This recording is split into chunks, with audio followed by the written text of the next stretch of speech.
Hi, it's Lindsay. Welcome back to The Wandering Reader. Today I'm going to be doing a video on books that I really didn't like. I was inspired to make this video when I watched a very similar one from Caitlin at Kitty G. She put a video up last week where she talked about, I think, 7 books that she didn't like. And it was a great video. It was scathing but with good reason, and yeah, sometimes I just love watching videos where people talk about books that they really don't like. So I was having a look on my shelves, and doing a bit of rearranging, a bit of culling of things that I'm going to donate to a charity shop, and I picked out some books that I really didn't like, and I'm going to talk about them here. So the first book that I'm going to talk about is After Me Comes the Flood by Sarah Perry. I was inspired to pick this book up because I bought a copy of The Essex Serpent, which people have absolutely raved about. I picked it up in January, but I still haven't read it yet. And when I was putting it on my shelf, I noticed that I had her debut novel. I think my husband bought this from Waterstones and read it last year at some point. So I thought, well, before I read The Essex Serpent, I should really pick up her debut novel just so that I can sort of see how her writing has progressed. This tells the story of John. He gets in his car one day to go and visit some relatives. From what I remember, he owns a bookshop. His car breaks down in a forest, and then he goes in search of someone who can help him get some petrol or something like that. I think he's run out of petrol. And he comes across this house and he enters, knocks on the door, and the people let him in, and they think that he's somebody else, and he can't really correct them, and he gets kind of sucked into this house and he ends up staying there, and yeah, it's just about what happens at the house and stuff. It didn't really have a lot of plot to this book. It was very much character driven. And this was a book where I didn't really understand the point of it, to be honest. It was quite surreal. Like I said, not an awful lot happens in here. Yeah, and I just really didn't get the message of it. I think originally I gave this 3 stars, but on reflection it's probably more like a 2-star book for me. So I will be picking up The Essex Serpent, because people have said so many great things about it, and because I have it on my shelf and I am interested in reading it. But I wouldn't recommend reading her debut novel. It certainly wasn't for me. Yeah, and I didn't think it was that great. The next book that I'm going to talk about is We Were Liars by E. Lockhart. I bought a copy of this a couple of years ago now. I'd seen some people talk about it on BookTube. I was intrigued. This is supposed to be sort of like a YA mystery thriller. It follows the Sinclair family and the daughter of the Sinclair family. I can't even remember her name. It doesn't say it on the back. And they own a couple of houses on this island. In fact, maybe they own the island. And it's about sort of like something's happened on this island, and then the novel kind of builds you up to how it happened. I think that's from what I remember of it. It's been a while. The reason I didn't particularly like this book is because everybody sort of raved about the twist ending, and I'd seen it coming, and I didn't think it was that great of a twist. I don't get the hype surrounding this at all. Didn't really like it. Yeah, I mean, it was an easy read. There was nothing like dreadful about the writing or anything like that, but yeah, there was nothing surprising about it for me. So I think I haven't rated this because I read this before I started my Goodreads account and things, but I'd maybe give it 2 stars as well. The next book that I'm going to talk about is a non-fiction book, and that is The Wolf of Wall Street by Jordan Belfort. I picked up a copy of this when the film came out. I do have a copy of the film downstairs, but I still haven't watched it yet.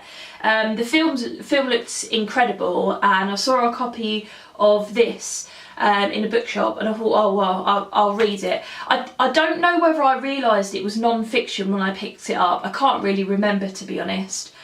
But yeah, This is the story of Jordan Belfort, who was a stockbroker and he cheated people out of money and was a massive druggie and things like that, and it's just about how his life spirals out of control. It was really long to begin with, so you can see it's quite a chunker of a book, and for a non-fiction book especially, that kind of made it quite hard to get through for me.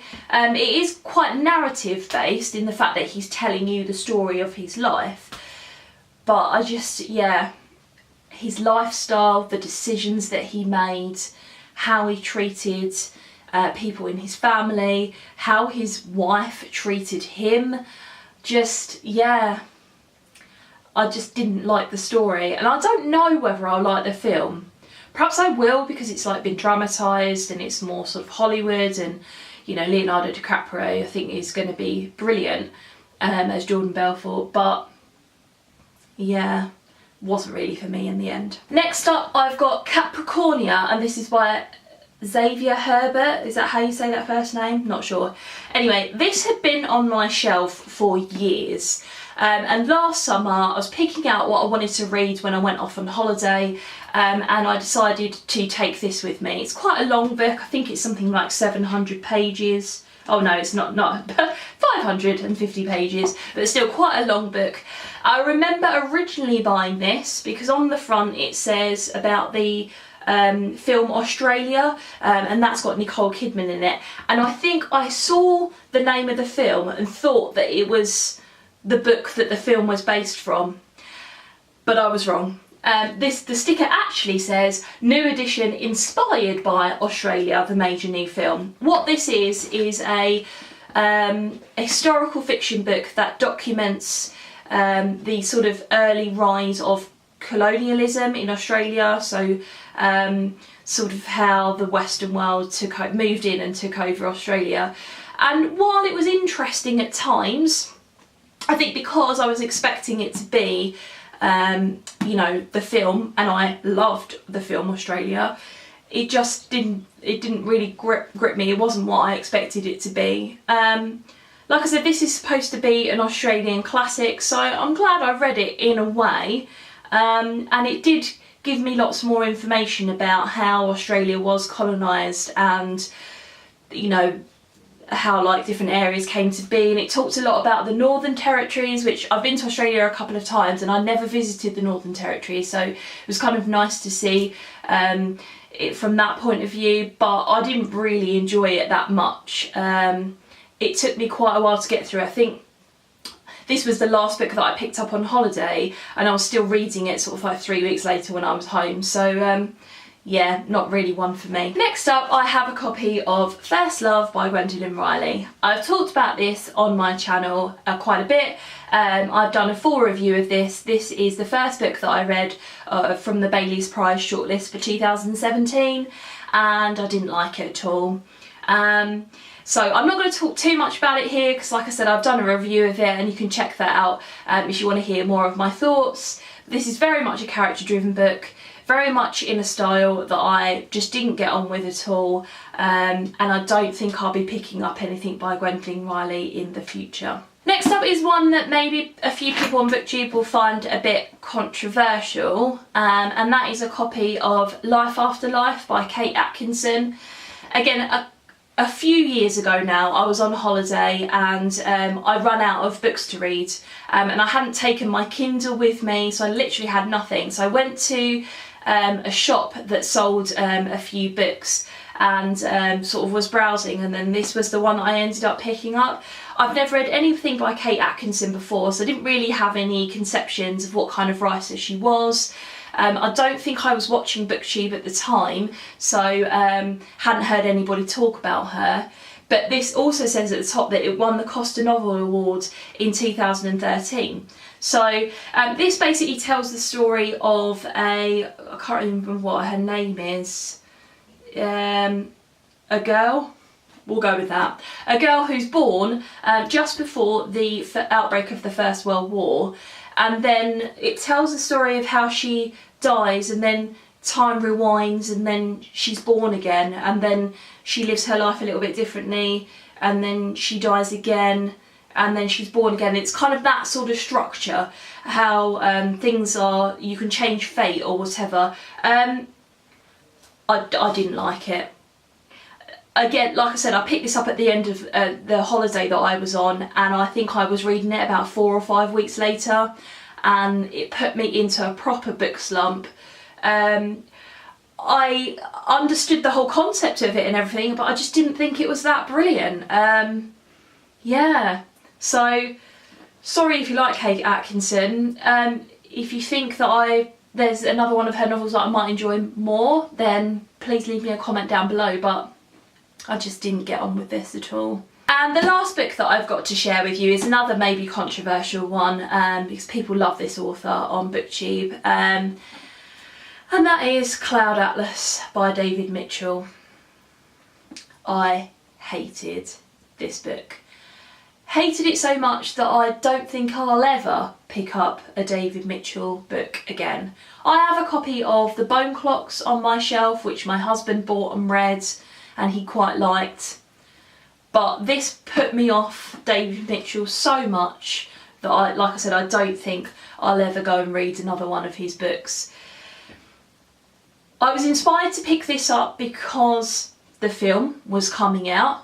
I'd watched the trailer looked quite good, although since it's been out it's kind of been panned as a film, but you know, that doesn't always put me off. I'll watch it nonetheless, but I haven't seen the film. But this is basically a story where you get 6 different lives and they all interlock in some way, and all of these lives they're all people from different eras of the world. So you've got somebody who from sort of like early Earth, you've got sort of this robot-y person from the very, very far future, and sort of people in between there. And from what I remember, I think you get one person's story and then another person's, and it sort of goes in that order. And then towards when you get more into these stories, you start seeing little snippets of how their lives interconnect. Oh God, I was so bored. I was so bored. This put me into a proper reading slump. I think this ended up taking me 2 or 3 months to read. I should have DNF'd it, but I feel, I don't know how, I don't like DNFing books. You know, I feel like I should persevere with them just so that I can see, does it get better? But yeah, just didn't like it at all. And like I said, I don't think I'll be picking up anything by David Mitchell in the future. So there you go, guys. They are 7 books that I really didn't enjoy. I'd be interested to see whether you've read any of these and whether you have any different thoughts from me, or whether you thought similar things. Maybe recommend to me things by David Mitchell or Kate Atkinson or whatever that maybe would be a bit better than these ones. I'd love to have a chat with you in the comments. Thanks very much for watching, and I will see you in my next video. Bye.